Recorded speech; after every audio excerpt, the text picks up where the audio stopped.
What is up, everybody? J-Nell here with my UFC Fight Night in Japan and my Bellator 183 recap videos. I did not do any predictions. I spaced both events. I work Fridays and I didn't realize there was a Bellator because there wasn't. The UFC was on Friday and Bellator was on Saturday. I caught the replay of Bellator except for the main event because I had to leave. A mess, but I did catch the entire replay of the UFC, and again, most of the replay of the Bellator except for the main event. So I want to talk about the more notable fights real quick. First, with the UFC, we saw Yushin Okami get the rear naked choke submission against Ulka Sasaki in the first round. He's one of the few people ranked in the top, I believe, 5 or 7 that has not faced Mighty Mouse. So I think it's time to make that happen pretty soon. There, he lost a very close fight to Ray Borg. Next up, we saw the MMA debut of kickboxer Gokhan Saki. This was a heck of a first round against Enrique da Silva, in which he looked like he was whooping Enrique's butt the entire time until Enrique landed some knees, knocked him back up against the cage and was whooping him. Looked like he was going to finish Gokhan until Gokhan literally just threw out a two-piece. The second one, the left, connected and knocked Enrique all the way out. The canvas woke him back up. It was spectacular. I think they might have said this was a heavyweight fight. Correct me if I'm wrong. Seems like Gokhan might be going down to 205. I think that might be better for him if this was a heavyweight fight. You let me know what you thought about that one. I think he might be a prospect there. Next up, the co-main event, which I think for a lot of us was the main event. This is what we were looking forward to. This was who, honestly, I didn't make a pick, but I would have picked Claudia Gadelha to beat Jessica Andrade, and she did not. Styles make fights, people. Jessica could only take down Joanna once, and Joanna was able to pop back up, but Claudia was able to take down Joanna for like 2.5 rounds.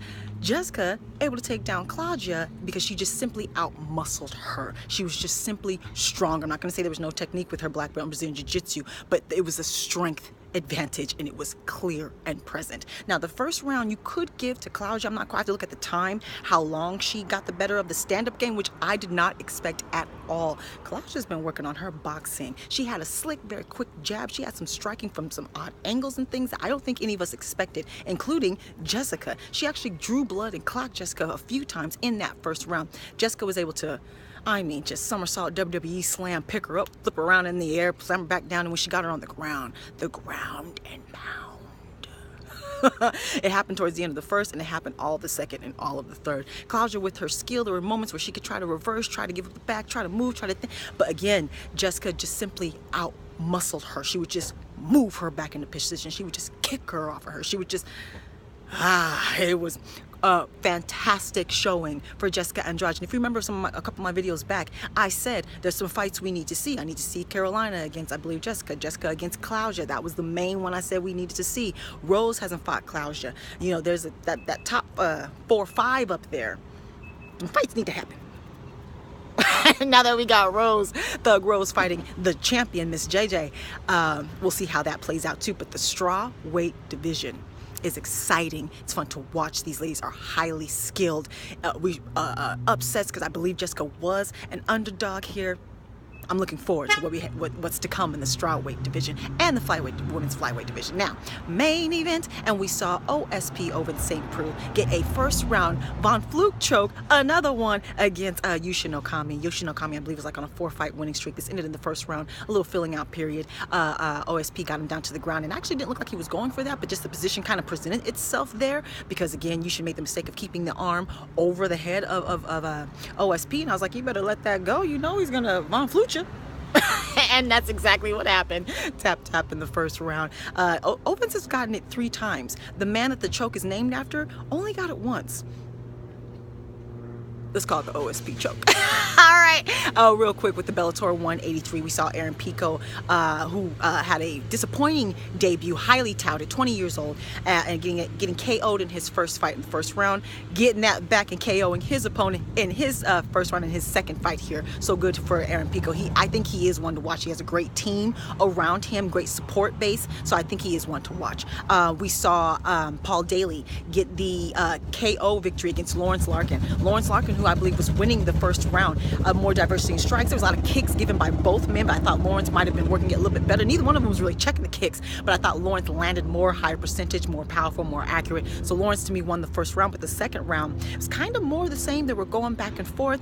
There was an exchange, and in the middle of that movement exchange, Paul Daly went for a spinning back fist that basically grazed Lawrence, and then he came back around with a left hook that connected flush to the temple and knocked him silly on his feet, like he's stunned in the air. And then Paul Daly, of course, pounced on him, and the ref had to stop the fight.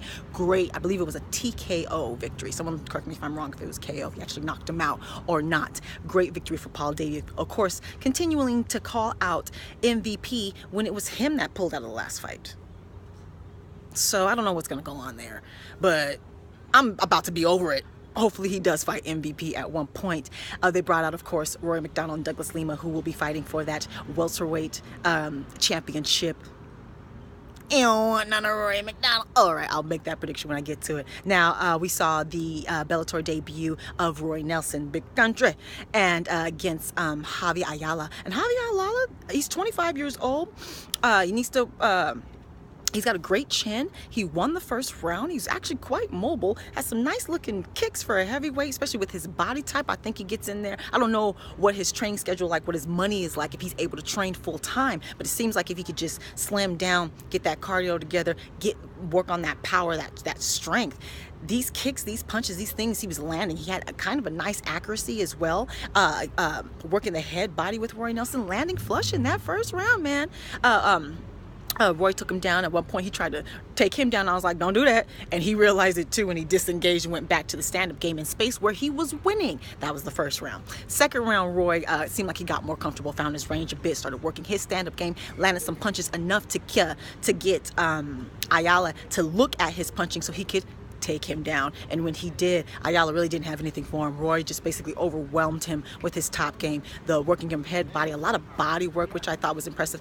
Also, just to go back to that Jessica Andrade fight with Claudia Gadelha, she worked the body more than I've seen any fighter on the ground, and I don't know why they don't do that, especially when you're in side control. You got free range of that body, and Jessica really worked over Claudia Gadelha with that body. I just had to go back there. Roy Nelson, same thing. Worked that body of Ayala, worked the head, elbows, the second and third round. So he won the unanimous decision there. It was a successful debut for Big Country Roy Nelson in a new promotion. Now, main event, didn't see the fight. It was Benson Henderson against Patricky Pitbull, and Patricky won a split decision. I didn't see it. I didn't see highlights or anything. So someone let me know how that fight went, if it was close, if you agree, disagree, and why.